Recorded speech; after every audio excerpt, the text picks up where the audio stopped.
百年好茶楼，饮茶先啦。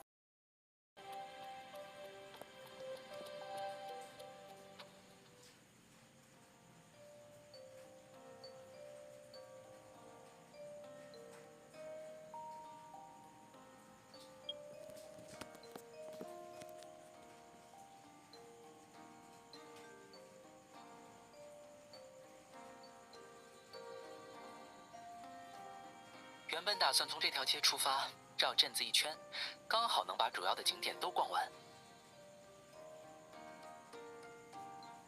但我思来想去，总觉得这条路线不对劲，还得再花几天时间修改下计划。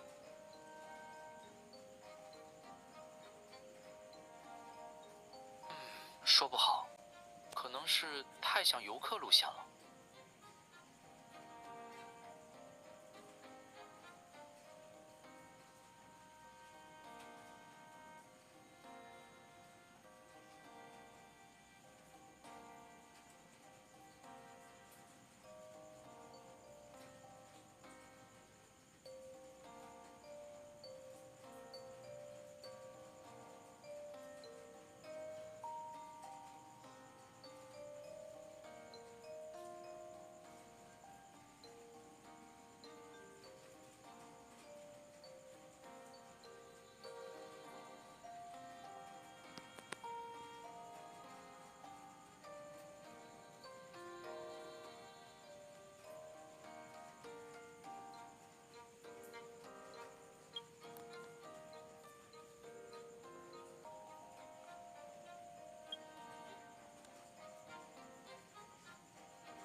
哪里？哎，是前2天我们刚去过的百年好茶楼。走，过去看看。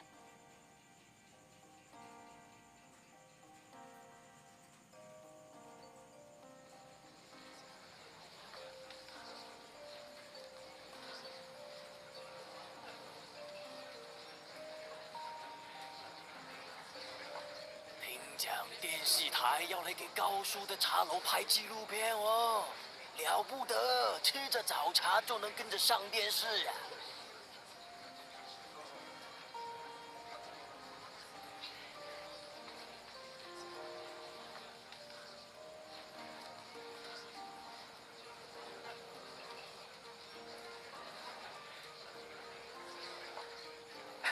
好事情啊，难怪大家这么高兴。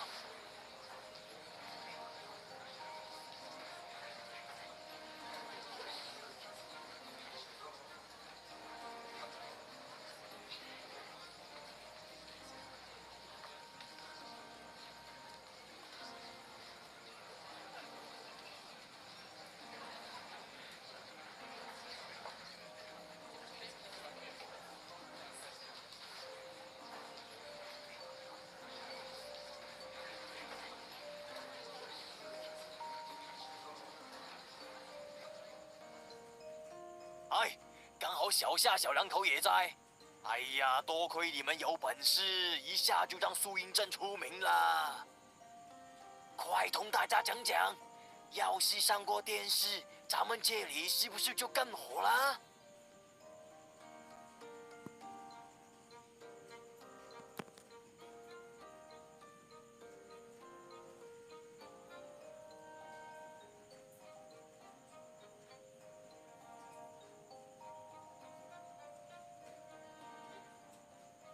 阿树，除了上电视，好的纪录片在网上也能获得几百万甚至上千万的播放量。这是一个特别好的宣传渠道，能让更多人看到素烟的美食文化。哎，高叔，你家茶楼算是光宗耀祖了。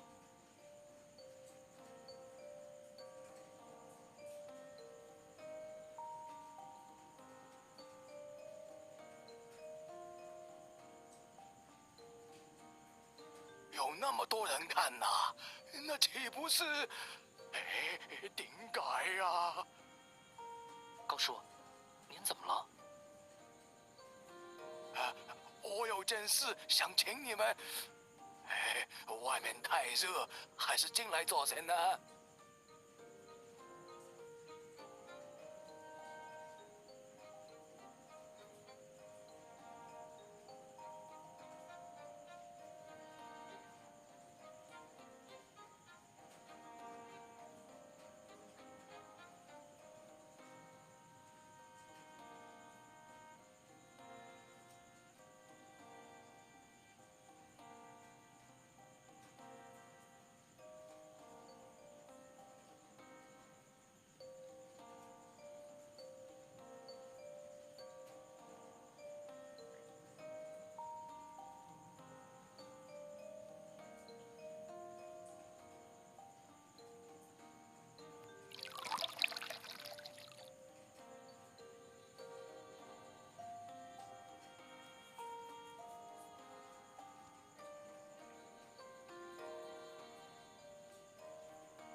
底怎么了？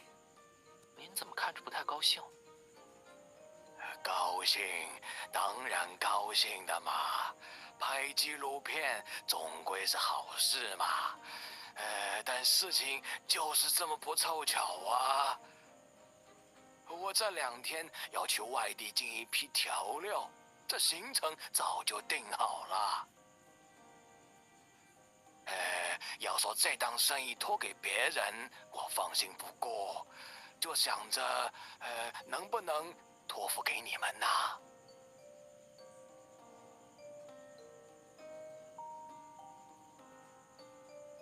厨师和帮工都留在店里，不劳烦你们多做，就是帮忙接待下电视台，多多宣传。这事情大过天，只有请你们来做，我才安心。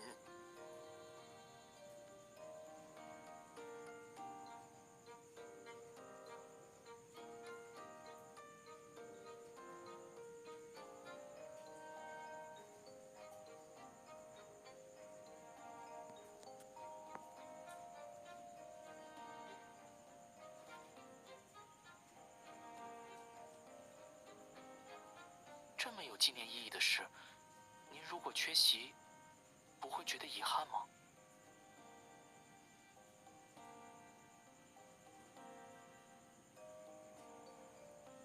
哎呀，只求对得起祖宗的伟岸。我去续点茶水，你们坐先。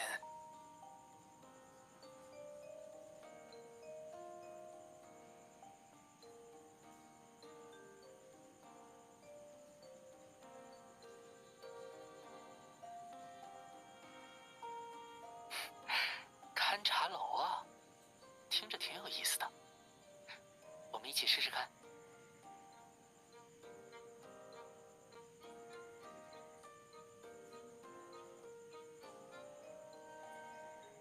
就是还有一点说不通，也许是我想多了吧。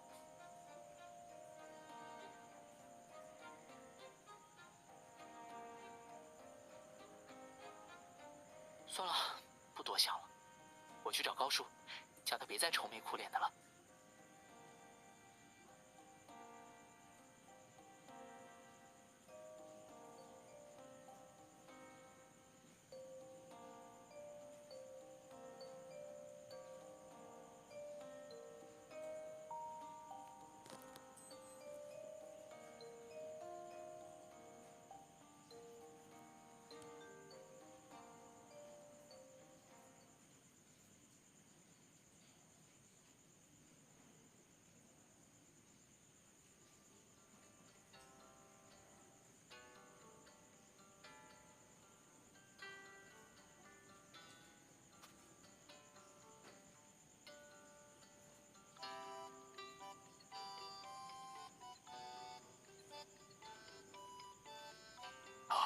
有件事忘了提醒你们，就是茶楼常来往的几个老街坊啊，可都各有各的脾气。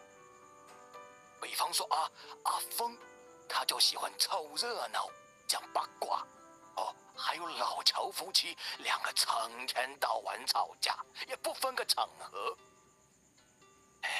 你们得提醒大家，要保持良好的精神面貌，不能影响素颜真的形象。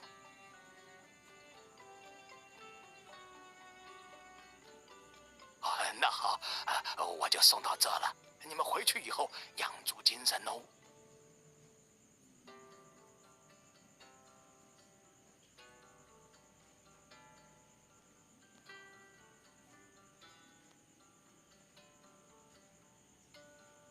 明天茶楼就交给你们了。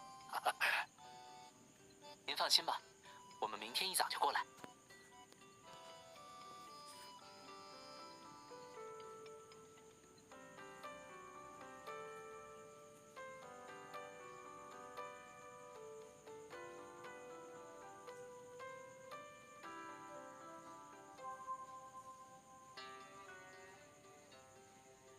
不用担心，也许正是这种真实的烟火气，才能打动观众呢。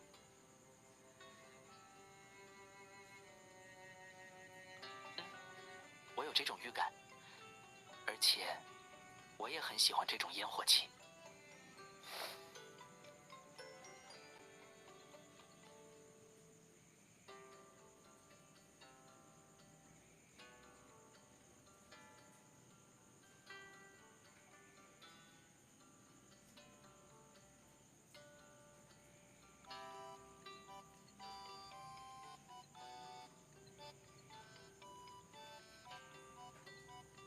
吵吵闹闹的氛围，稀奇古怪的邻居，光是听着都觉得有趣。虽然并不真正属于这里，但像这样牵着你的手，在街上走走停停，也算是短暂融入了吧。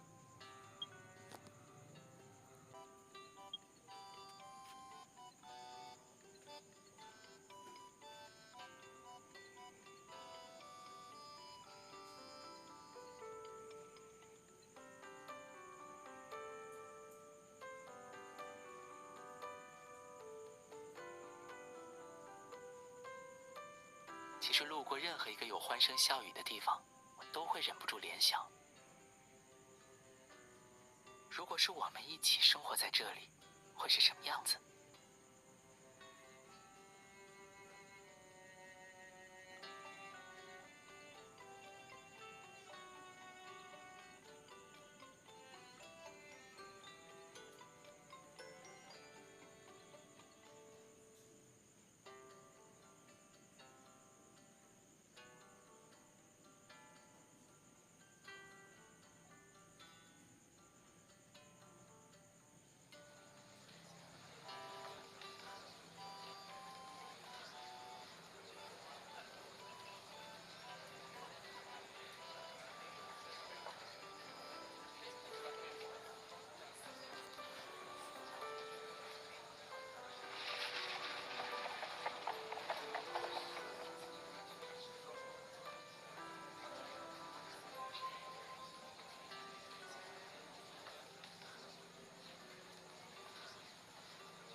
不对劲啊！点餐的那桌客人好像要吵起来了。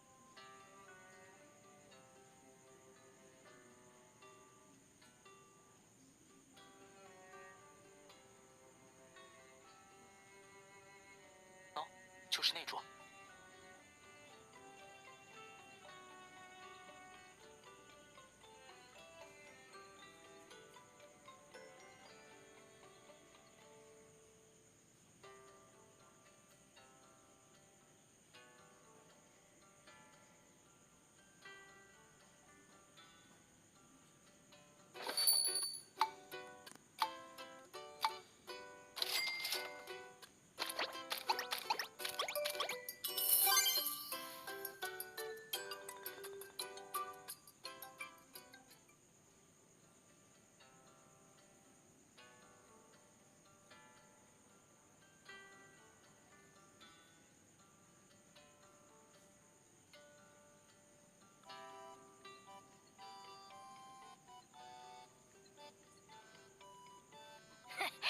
让你别浇花，你记不住；说了我不爱吃这家肠粉，你还记不住。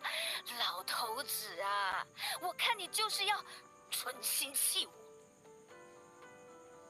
唉，天有不测风云，花有生老病死，这花死了也不能全赖我啊！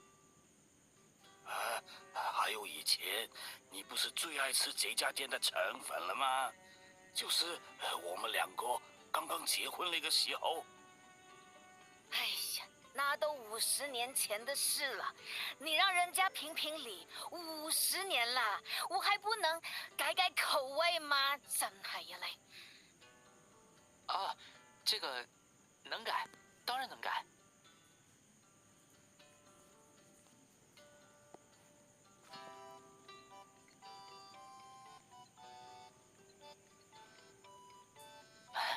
乔爷爷、乔奶奶，您两位消消气，天热容易上火，喝口茶先。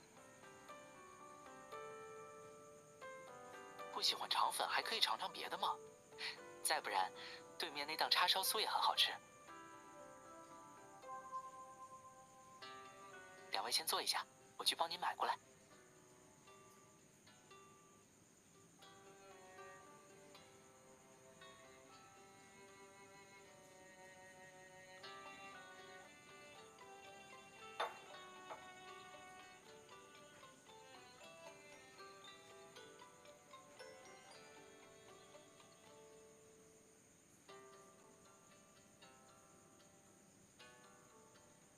急什么？他肯定往发鸟市场去啦。我走近路快过他。这点心我得打包带上，小伙子搭把手，帮忙装起来啊。行，我来帮你。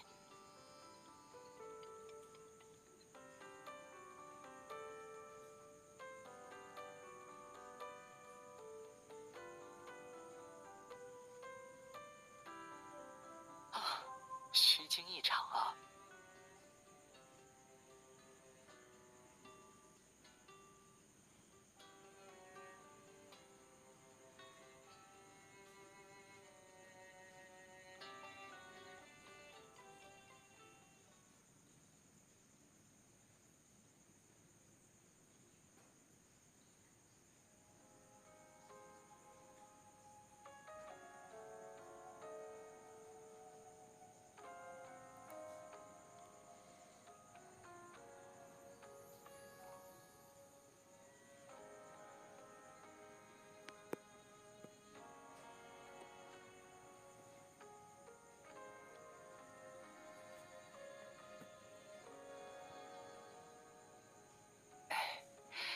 刚接到高叔的电话，说纪录片摄制组遇到突发情况，要晚2天再过来。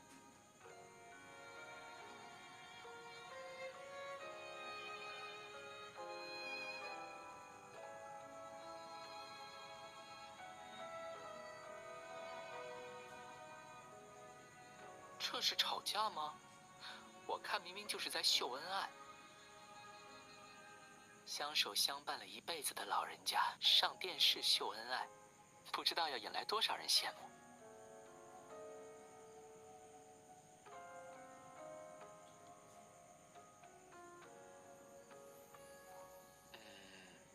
还没想过，不过我大概可以确定，不会跟你拌嘴。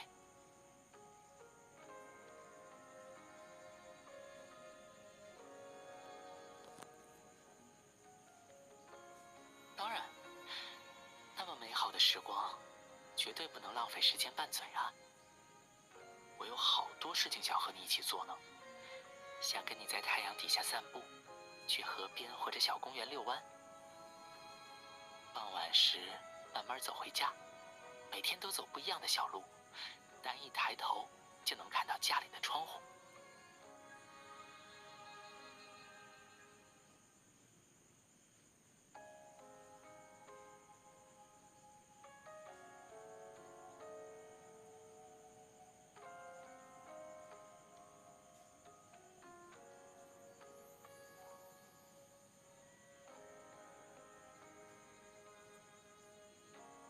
都是零零散散攒下的念头，有时候在忙其他事情，脑海里会突然闪过一些片段，和你有关，也和我们的未来有关。想到之后，就忍不住反复回味联想，就像看到阳光下的七彩泡泡，明知存在时间短暂，还是想尽可能的多看几眼。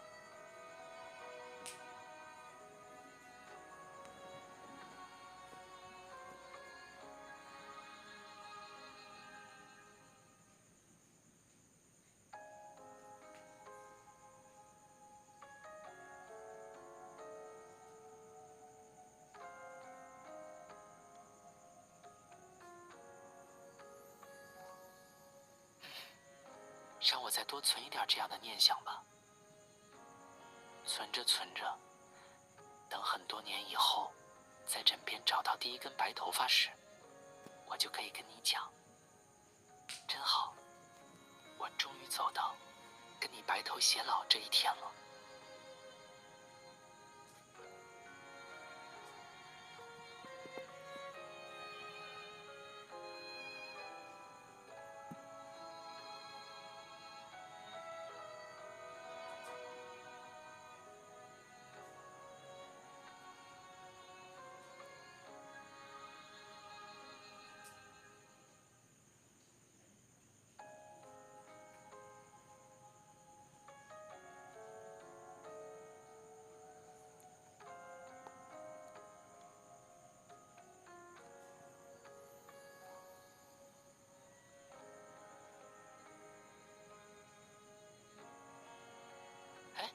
是不是我的错觉呀？碗里的最后一颗莲子好像特别甜。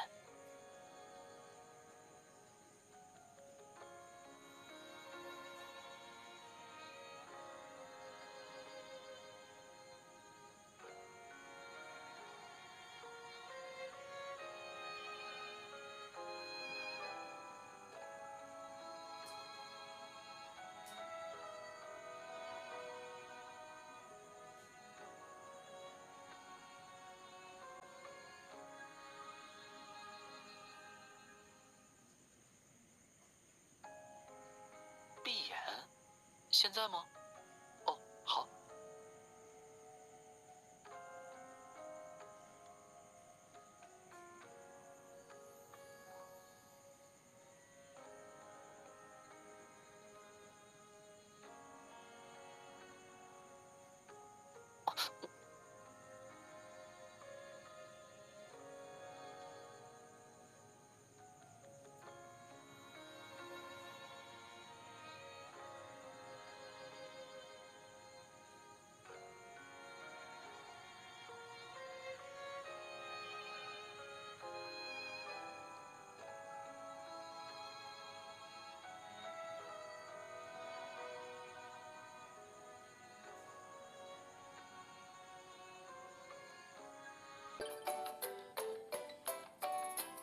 像这样雷雨交加的天气，大家一般不会选择外出就餐，只有3种人例外。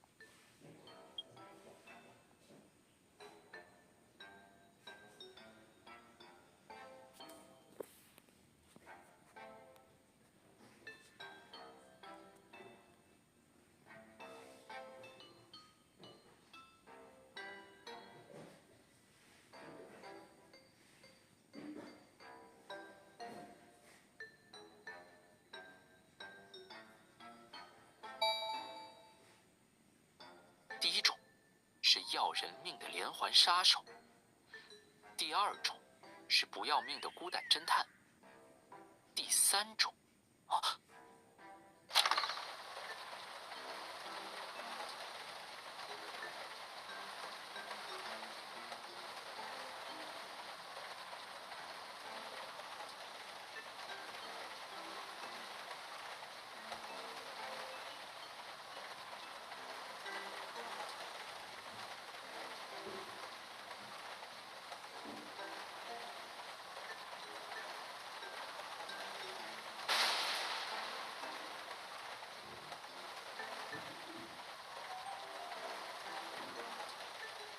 拿张菜单，谢谢。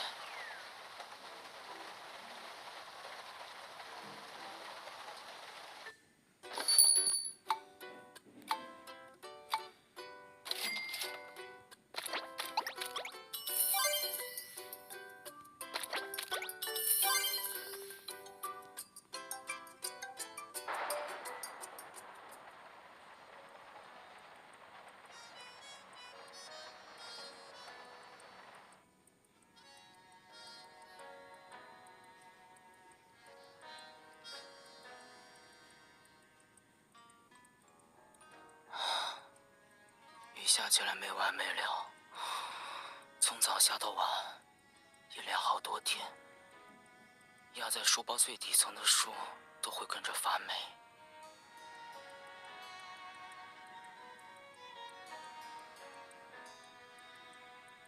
想到。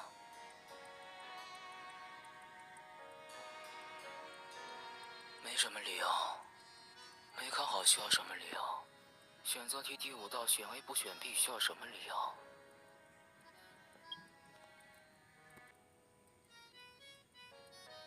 供你念书不容易，考上大学一切就好了。小小年纪能有什么烦恼？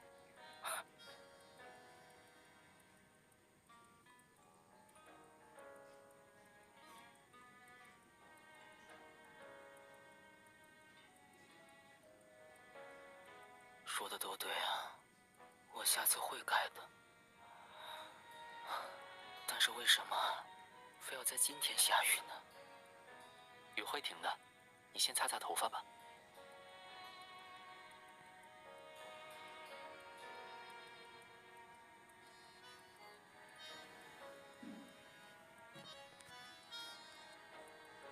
谢谢了，不过没关系，时泄就晾干了。这一丁点小事也不值得难过。难过还分大事小事，值不值得吗？就算再不值一提，你不开心的感受也是真实的。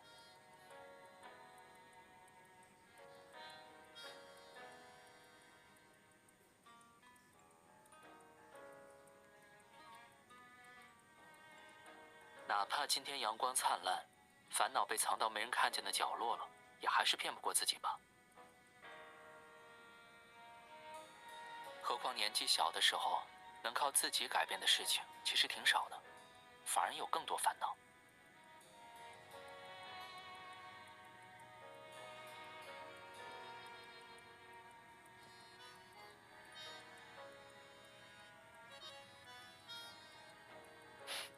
读书桑福啦，阿仔。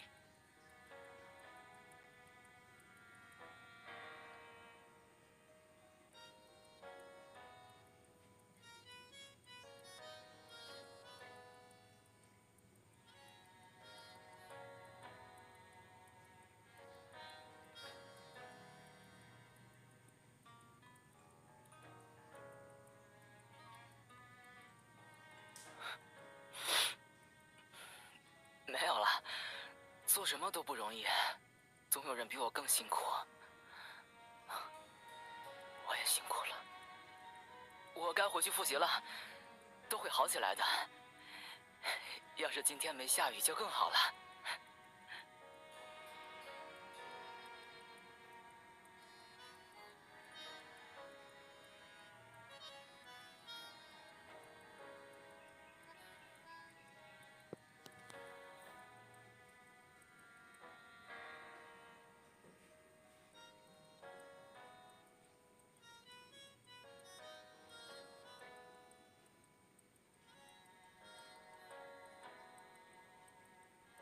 我拿把伞给你，你先坐着吃点东西。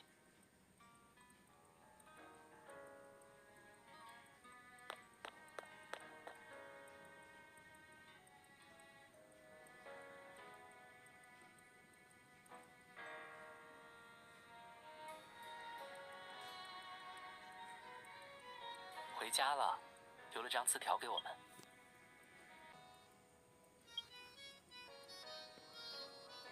没事的，你看这个。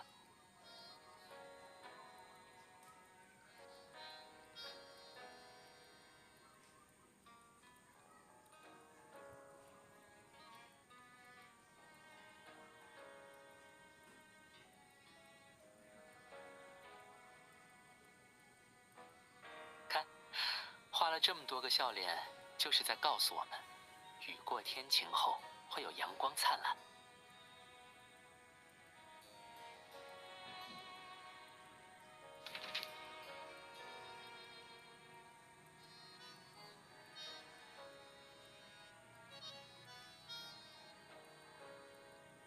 我也会画嘛，等我研究一下，画给你看。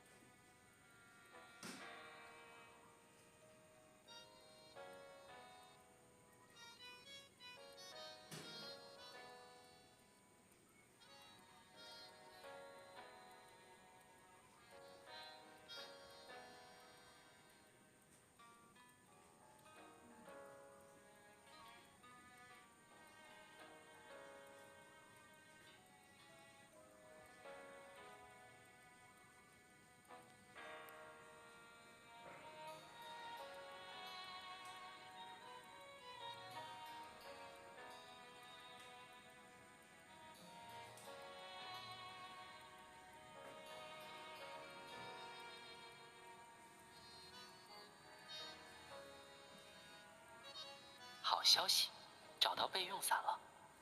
坏消息，请看背面。坏消息，只找到一把，所以跟我一起回家吧。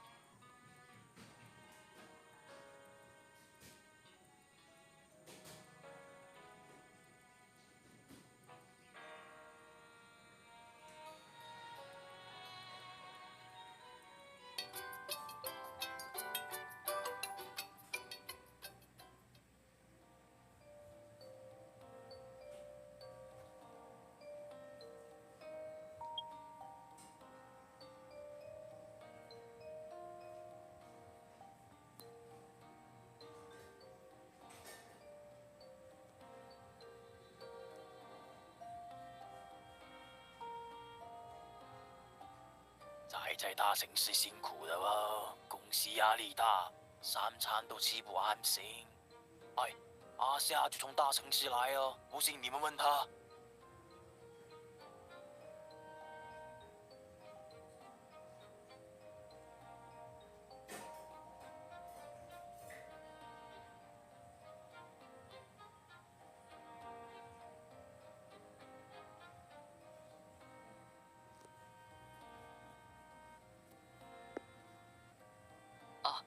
其实也还好啦。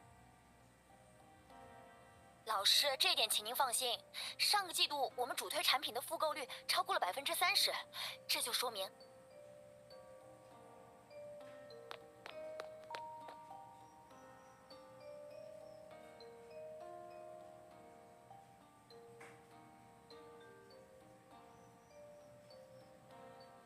消费者已经建立起了品牌忠诚度。现在正应该趁热打铁，推出我们的品牌矩阵。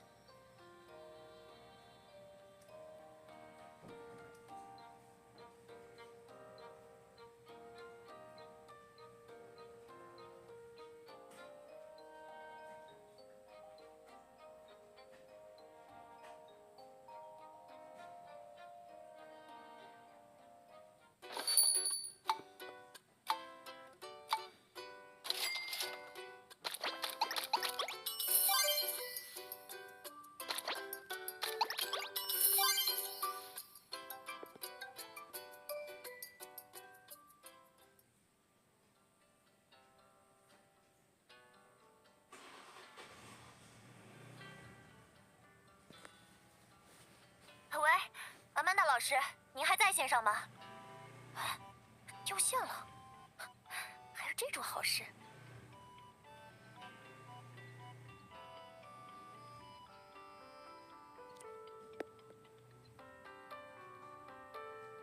哎，能麻烦你们推荐下特色菜吗？我打电话时没过脑子，都不知道自己点了什么。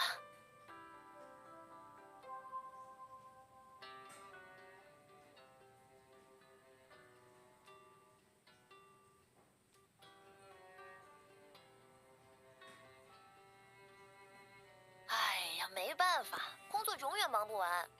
其实，我原本是打算辞职来这边定居的。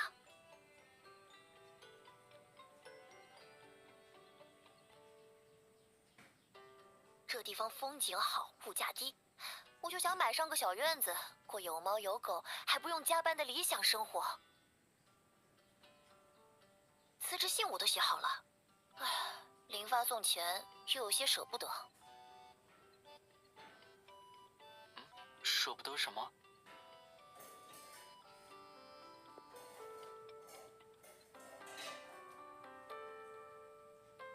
工作呗，因为喜欢才选择的工作。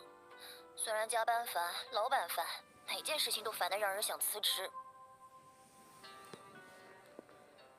但喜欢好像也很难被磨灭。每次想要放弃时，总能想起最初的热情。脑海里总有个声音说：“你现在过的也是以前的理想生活。”喂，我在听。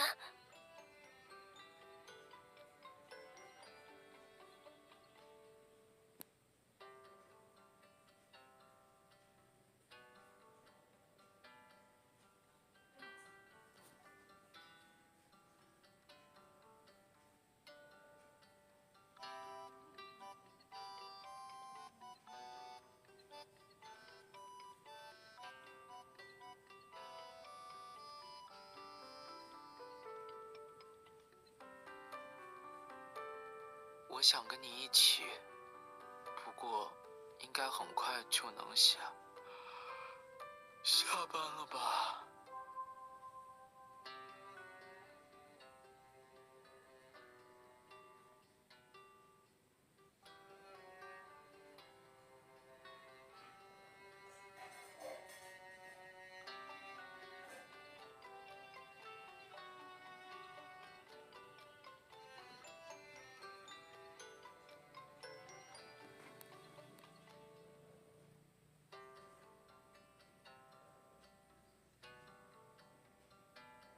我可不可以边走路边睡觉啊？不对，是一边走路一边睡觉，再加上跟你讲话。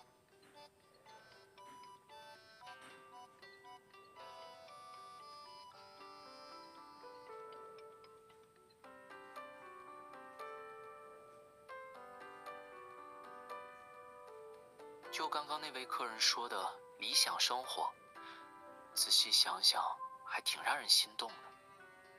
咱们也在这里买个小院子吧，种一把青菜，几棵果树，再给花生扎个窝。就这样3餐4季，过简单悠闲的日子，让我一直陪在你身边。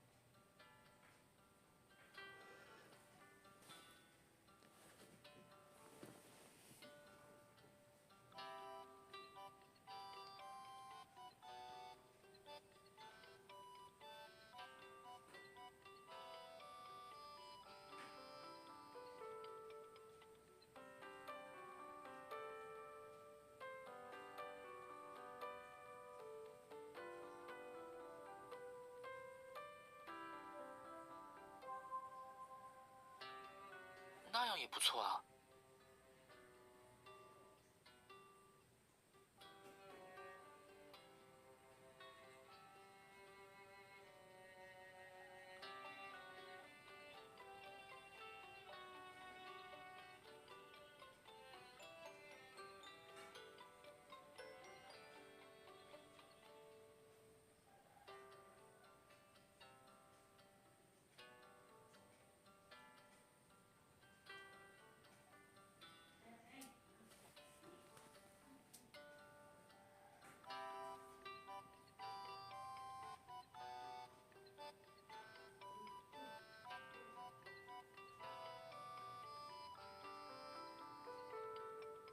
1颗、2颗、3颗。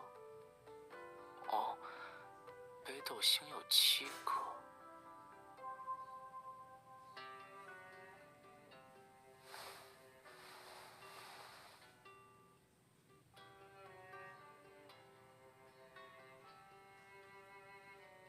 数一数有哪几颗星星在天上，让他们记住我和你的样子。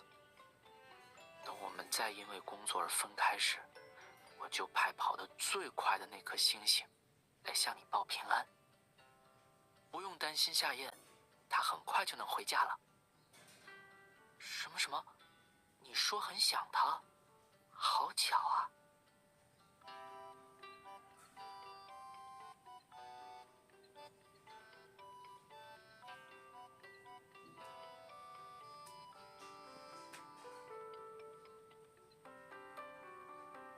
夏燕也正在想你。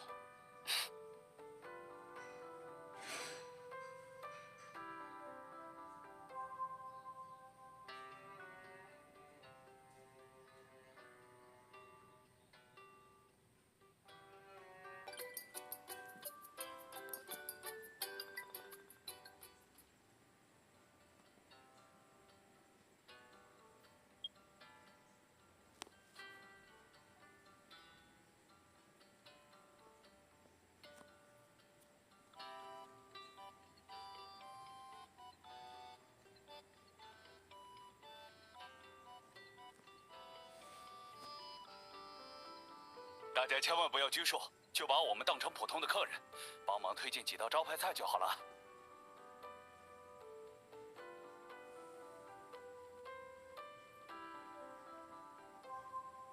咱们茶楼的师傅做了30年点心，有家传秘方，一定能让各位赞不绝口。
一个字，绝！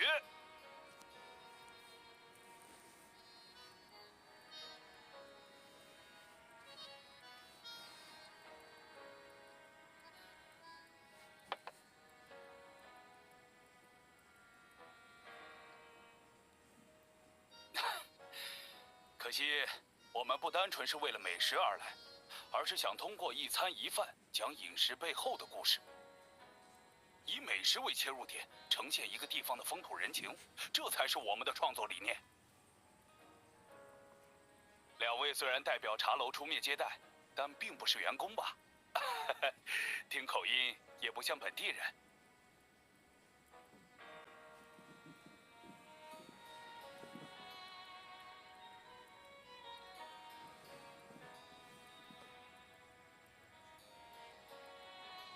哦，是这样的。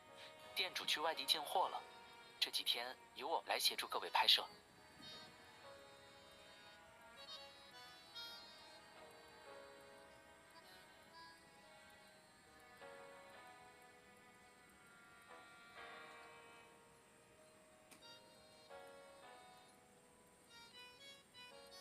哎，对，他们懂得好多，这些天帮过茶楼不少忙。其实我们不需要什么协助，纪录片嘛，最需要的是真人、真事和真实的生活。但没有在这里生活过的人，怎么能讲好当地的故事呢？啊！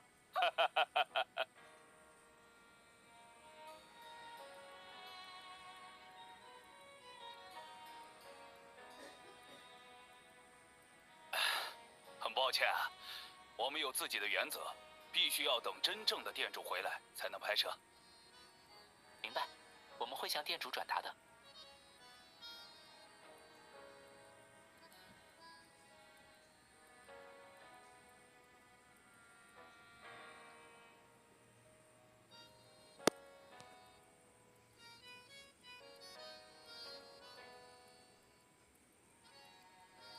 阿夏，我是不是说错话惹人家不高兴呢？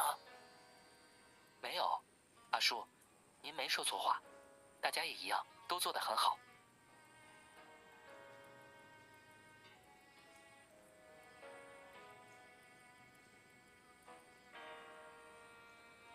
摄制组有自己的考量，刚不是都说了吗？等高叔回来就开拍了。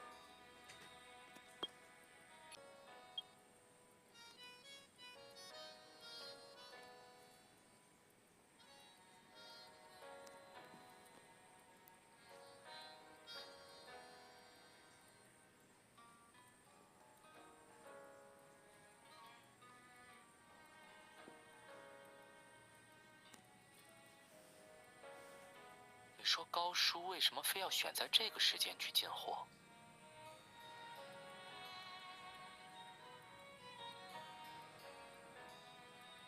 但我之前问过厨师，茶楼调料一应俱全，没有进货的必要。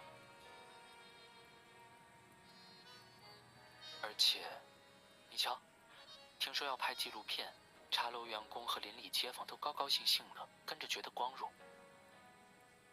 高叔可是店主，在这种紧要关头外出，有点不合情理。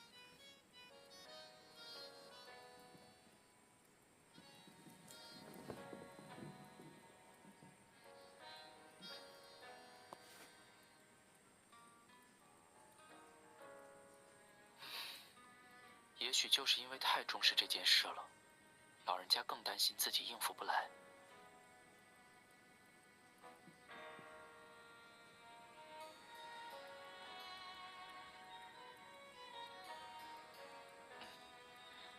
不过这些只是我的猜测，真正的原因还是要问高叔。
我连夜赶回来的，肚子已经空了哦。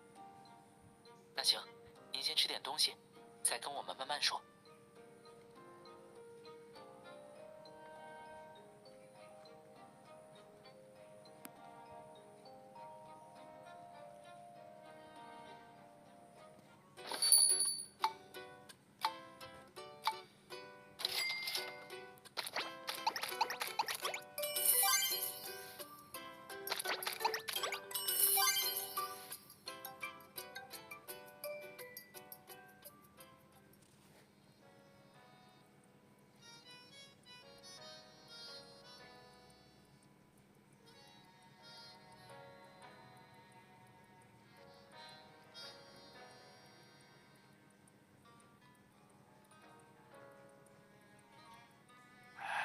我就是想着拍纪录片这种光宗耀祖的大事，千万不能搞砸了。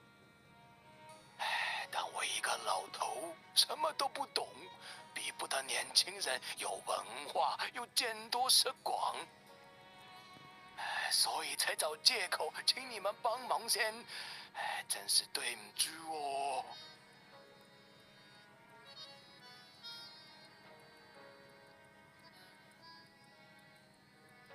没错，这茶楼里面大大小小的故事，只有您才能讲得明白。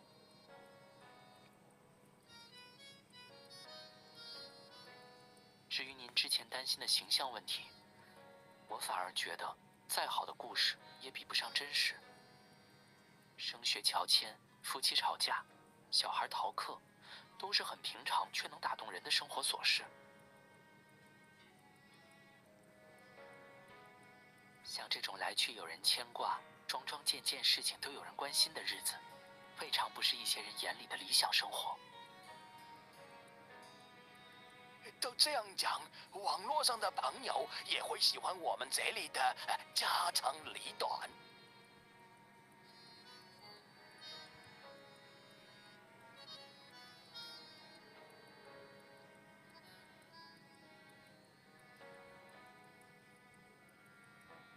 摄制组的人来了，高叔，咱们出去见见吧。这就来了。嘿，好啊，不能让人家多等。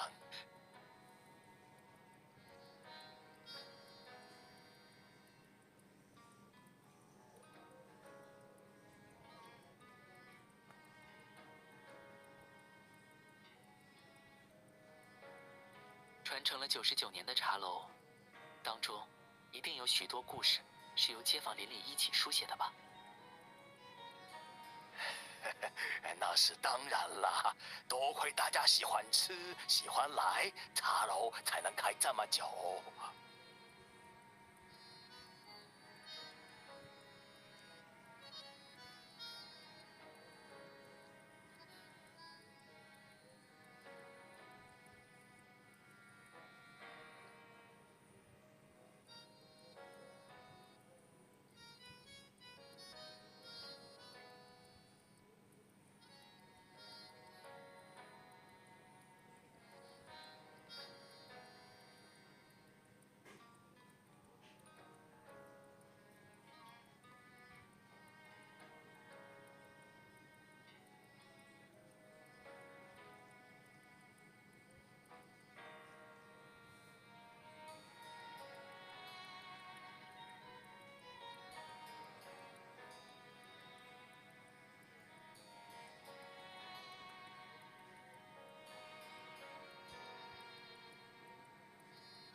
今天天气不错。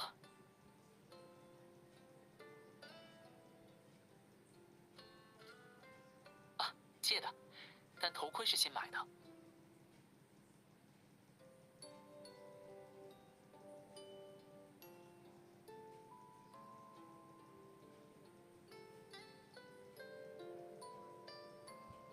我改了好几遍计划，终于选出一条既有人烟也有好风景的路线。穿过这条街是月老庙，挨着一座有点年头的老亭子。一路向南就到了素烟湖，路边有本地人家挑着新鲜水果叫卖。但那里还不是终点，我不想只带你走眼前的地方。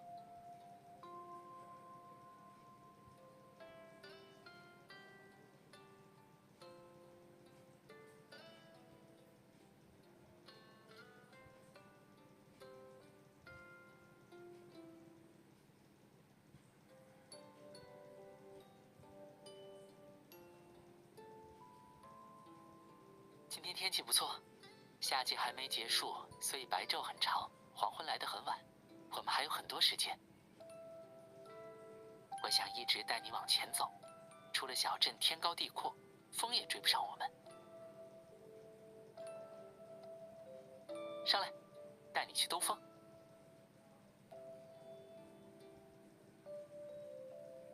哎，答应他了，听得我都想答应了。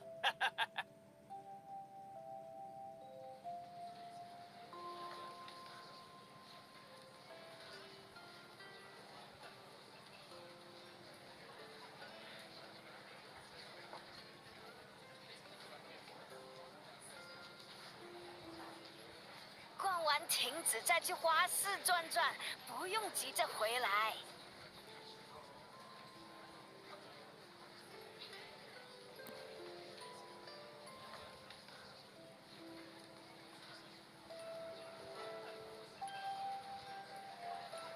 哇，哥，车好亮，过来也带我跑一圈呗。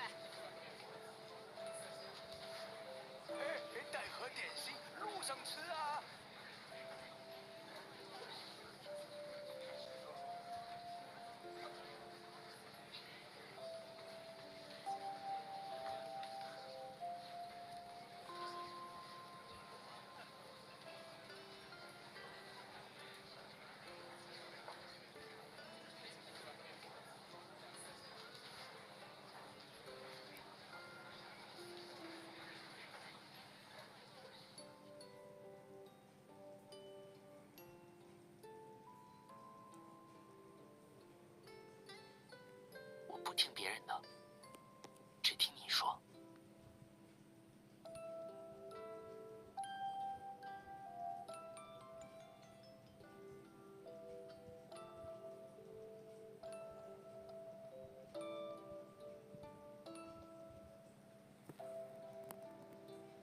想去看花吗？点心要不要带？哦，忘了问最重要的，愿意跟我出去玩吗？